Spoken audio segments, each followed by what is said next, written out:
سلامک یا سیدی یا رسول اللہ وعلا آلک واصحابک یا سیدی یا حبیب اللہ اللہم صلی علی سیدنا و مولانا محمد معدن الجود والکرم وآلہ وصحبہ وبارک وسلم۔ حمد و صلاۃ کے بعد عزیز دوستو، اللہ تبارک و تعالیٰ کے محبوب علیہ الصلوۃ والسلام نے فرمایا ہے کہ اللہ کریم نے جنت کو مشکلات سے ڈھانپ دیا ہے۔ جو مشکل کام ہیں وہ آدمی کو جنت میں لے کے جائیں گے، اور جہنم کو اللہ تعالیٰ نے خواہشات سے ڈھانپ دیا ہے، جن چیزوں میں نفس کو لذت حاصل ہوتی ہے اور انسان کی خواہشات تکمیل پذیر ہوتی ہیں، وہ دوزخیوں کے کام ہیں۔ بخاری مسلم میں لفظ ہیں حجبت النار بالشہوات وحجبت الجنت بالمکارہ، او کما قال صلی اللہ علیہ وسلم۔ تکلیف انسان کے ساتھ رہتی ہے، اس کا روپ بدلتا ہے، عنوان بدلتا ہے، لیکن پس منظر تکلیف کا ہمیشہ رہتا ہی ہے۔ انسان کے دکھوں کے نام بدلتے ہیں۔ کبھی دکھ یہ ہوتا ہے کہ اولاد کوئی نہیں، اور ہونے کے بعد کبھی کبھی یہ دکھ بھی آ جاتا ہے کہ یہ تندرست کیوں نہیں، اور اگر اللہ تعالیٰ صحت دے دے تو پھر کبھی کبھی یہ پریشانی لاحق ہو جاتی ہے کہ یہ تعلیم کیوں نہیں حاصل کر پا رہی، اور اگر وہ سارا کچھ بن سور کے زندگی کامیاب گزارے، لیکن اپنی شادی کے بعد، اپنی دولت کے بعد، اپنی نوکری کے بعد اگر پلٹ کر باپ کی طرف نہ دیکھے، پھر اور تکلیف ہوتی ہے۔ دکھ کا رنگ بدلتا ہے، لیکن دکھ آدمی کے ساتھ رہتے ہیں۔ اور یہ مت سمجھا کریں کہ جو آدمی بڑا امیر ہے، بڑا مالدار ہے، صاحب جائیداد ہے، وہ سکھی ہے۔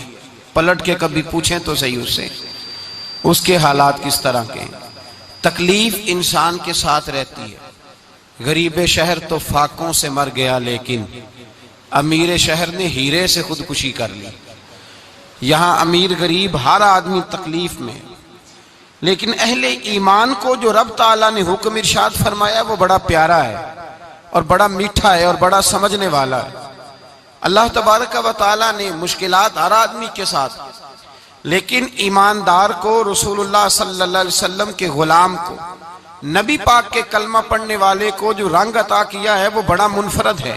فرمایا فَإِنَّ مَعَ الْعُسْرِ يُسْرًا، بے شک میں نے ہر مشکل کے ساتھ آسانی رکھی ہوئی ہے۔ پھر فرمایا اِنَّ مَعَ الْعُسْرِ يُسْرًا، بے شک ہر مشکل کے ساتھ آسانی ہے۔ ہر مشکل کے ساتھ، بولیے گا ذرا، ہر مشکل کے ساتھ، اللہ نے ہر مشکل کے ساتھ۔ اور یہاں چونکہ 2 دفعہ ذکر کیا گیا کہ ہر مشکل کے ساتھ آسانی ہے، تو مفسرین کرام فرماتے ہیں رب فرما رہا ہے اگر میں تجھے 1 مشکل دوں گا تو 2 آسانیاں عطا کروں گا۔ اگر 1 مشکل آئے گی تو کتنی آسانیاں ملیں گی؟ 2 آسانیاں دوں گا اگر 1 مشکل آئے۔ انسان کو جو مشکلات آتی ہیں نا، اگر کسی شخص کو پتہ چل جائے نا کہ یہ سامنے والا پل میں نے گزرنا ہے تو اس پار میری اپنی جائیداد شروع ہو جائے گی، تو وہ پل گزرنا اس کے لیے مشکل نہیں رہتا۔ اگر کسی کو پتہ چل جائے کہ بس یہ 2 سڑکیں ہیں میں نے عبور کرنی ہے، پھر میرے لیے سفر آسان ہو جائے، تو وہ جھٹ پٹ گزر جاتا ہے، نہ دھوپ دیکھتا ہے، نہ تھکاوٹ دیکھتا ہے، نہ رش دیکھتا ہے، نہ گاڑیوں کی ریل پیل دیکھتا ہے، گزر جاتا ہے۔ اللہ کریم نے فرمایا بندہ مومن جان لے اگر میں تجھے 1 مشکل دوں گا تو میں تجھے کتنی آسانیاں، چلے سارے بول دیں کتنی جی، کتنی اللہ تعالیٰ آسانیاں دے گا؟ 2 آسانیاں۔ ہم لوگ اچھا جب ہمارا ذہن بن جاتا ہے نا کمزوری کا، ہمارا جب مزاج بن جاتا ہے مایوسی کا، پھر معاملہ ذرا ہمارے لیے گمبھیر ہو جاتا ہے۔ اگر ہم یہ ذہن بنائے نا کہ مشکل میرے اللہ کی طرف سے آئی ہے تو وہ مجھے آسانی بھی ضرور عطا کرے گا، تو پھر اللہ ضرور ہی آسانیاں عطا فرماتا ہے۔ اور جو مشکلات زندگی میں آتی ہیں نا، حضرت مولا علی شیر خدا رضی اللہ تعالیٰ عنہ کا بڑا خوبصورت فرمان ہے۔ حضرت علی فرماتے ہیں جب تجھے مشکل آتی ہے تو وہ تجھے رب کا پتہ بتانے آتی ہے، وہ تجھے اللہ کا پتہ بتاتی ہے۔ اس لیے کہ جب تو سارے اسباب کر لیتا ہے، جو ضرورت ہوتی ہے پوری کرتا ہے، تندرست ہو کے وہ کام کرتا ہے، پھر بھی کام نہیں ہوتا، تو اس کا مطلب ہے کرنے والا تو نہیں، کرنے والا کوئی اور ہے جو کام کرنے والا، کوئی اور ہے۔ تو عزیز بھائی یاد رکھیں، ہر مشکل کے ساتھ اللہ نے آسانی رکھی ہوتی ہے۔ اگر اللہ تبارک و تعالیٰ بیماری عطا کرے تو اس کے ساتھ اللہ پھر جو تندرستی دیتا ہے وہ بھی بڑی اعلیٰ ہی عطا فرماتا ہے. اگر اللہ کبھی غربت دے تو پھر اس کے بعد جو اللہ تعالیٰ آسانی دیتا ہے وہ بھی بڑی اعلیٰ ہی عطا فرماتا ہے. اگر کہیں سے آپ کو دکھ ملتے ہیں تو پھر جب سکھوں کا وقت آتا ہے تو پھر گنے نہیں جاتے. یاد رکھیں مشکلات کے پہلو میں آسانیاں ہوتی ہیں، اور جس آدمی کو مشکل آتی نہیں، میرے نبی کریم سید عالم صلی اللہ علیہ وسلم نے فرمایا مومن کو جو مشکل بھی آتی ہے اللہ اس کی برکت سے اس کے گناہوں کو معاف فرما دیتا ہے. اللہ اس کی برکت سے اس کے گناہوں کو معاف کرتا ہے. یہاں تک کہ حضور نے فرمایا میرے مومن کو کانٹا بھی چبھے تو اللہ تعالیٰ اس کی مشکل کو آسان فرما دیتا ہے. عقل مند لوگ عقل والے ہوتے ہیں، سیانے بندے وہ بات کرتے ہیں تو سیانی کر جاتے ہیں. اب قرآن مجید میں مختلف آیات ہیں تو مختلف لوگ مختلف آیات کو پڑھتے ہیں. کسی نے مولا علی شیر خدا سے پوچھا حضرت قرآن پاک کی سب سے اعلیٰ آیت کون سی ہے؟ سب سے قرآن مجید میں ہر لفظ ہی اعلیٰ ہے، ہر حرف ہی، ہر لفظ ہی. کیا بات ہے، ذالک الکتاب لا ریب فیہ، ہر بات اعلیٰ.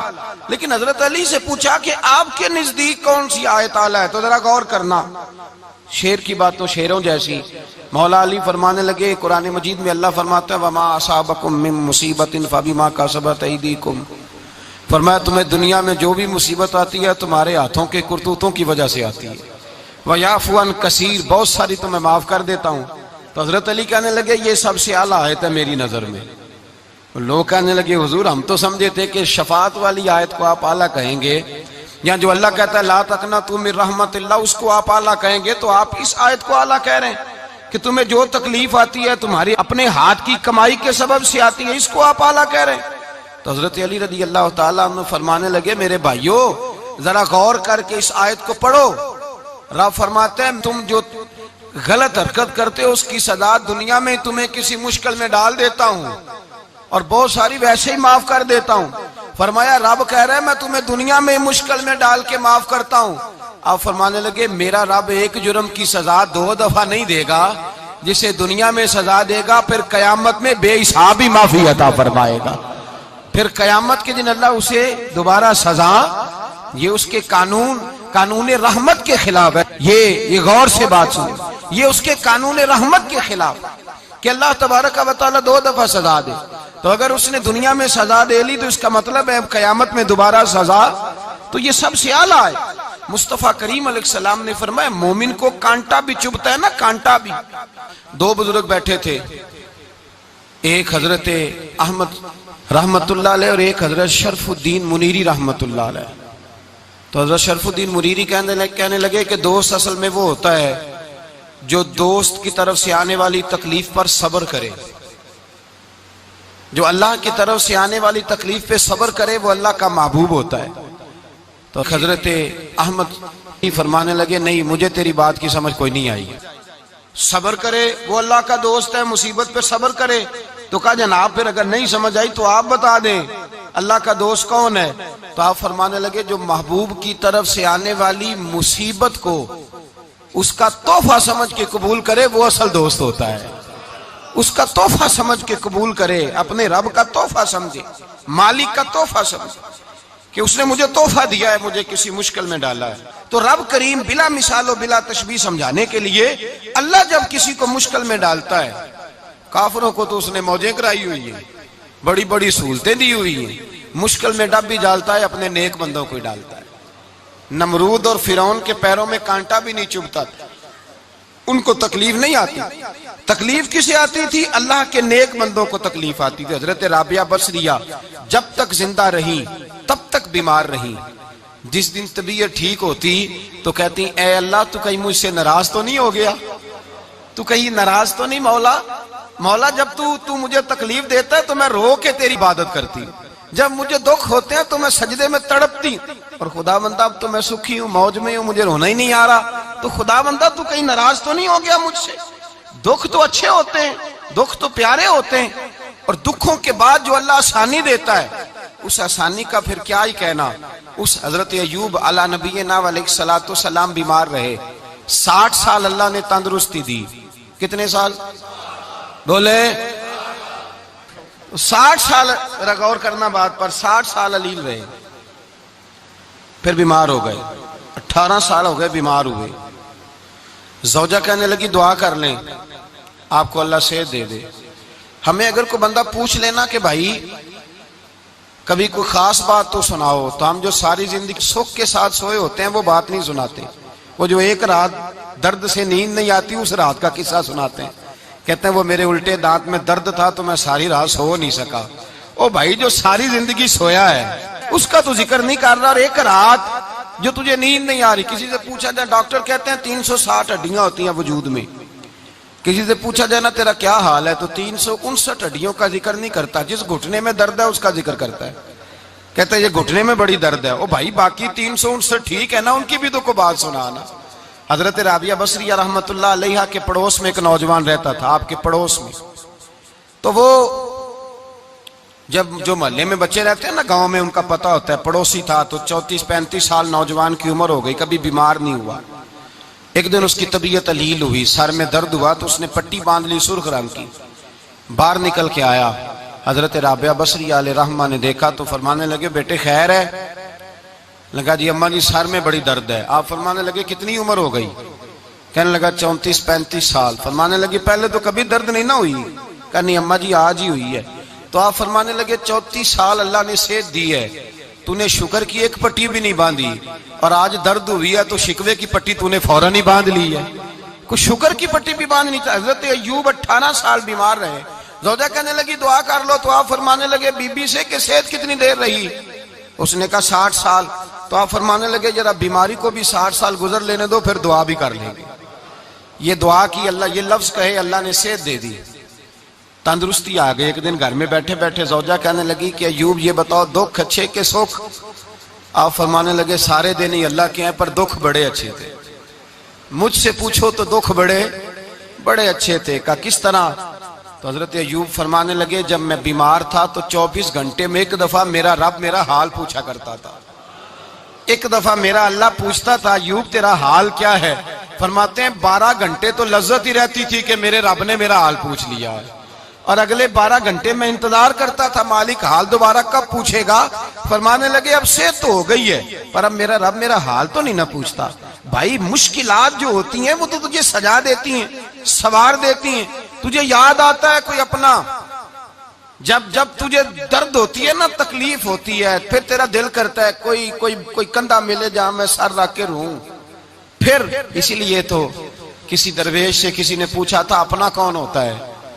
تو کہا جو تجھے دکھ کے وقت یاد آئے وہ تیرا اپنا ہے، جو تجھے عین آزمائش کے وقت یاد آئے اور تجھے اس کا نمبر فوراً تیرے موبائل پہ چلنے لگے وہ تیرا اپنا سجن ہے جس کو تو دکھ کے وقت یاد کرے۔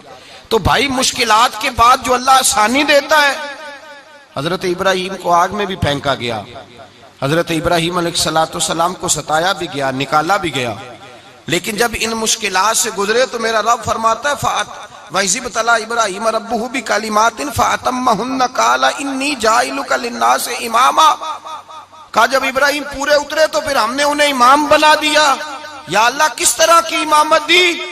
فرمایا میں نے اتنی اعلیٰ شان عطا کی ہے کہ اپنے لاڈلے رسول کو جناب ابراہیم کی نسل میں پیدا فرما دیا ہے، میں نے مصطفیٰ کو ان کی نسل میں پیدا کر دیا، قیامت تک کے لیے ان کا وقار بڑھا دیا۔ اللہم صلی علی محمد وعلی آل محمد کما صلیت علی ابراہیم وعلی آل ابراہیم، ان کی عظمت بڑھا دی، اس لیے کہ جب وہ آزمائش سے گزر کر کے آئے پھر جو آسانی دی۔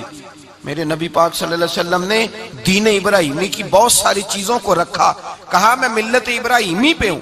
جب کوئی مشکلات کو عبور کر کے آتا ہے، جب کوئی تکلیفیں سہ کر کے آتا ہے، اس کے لیے جو اجر ہوتا ہے، اس کے لیے جو پھر اللہ کتنی ذرا بڑی توجہ کیجئے گا۔ لوگ سمجھتے ہیں فلاں آدمی مشکل میں ہے تو شاید مشکل میں ہی رہے گا، فلاں آزمائش میں ہے تو شاید میرا اللہ فرماتا ہے ایک مشکل دے کے میں 2 آسانیاں بھی دوں گا۔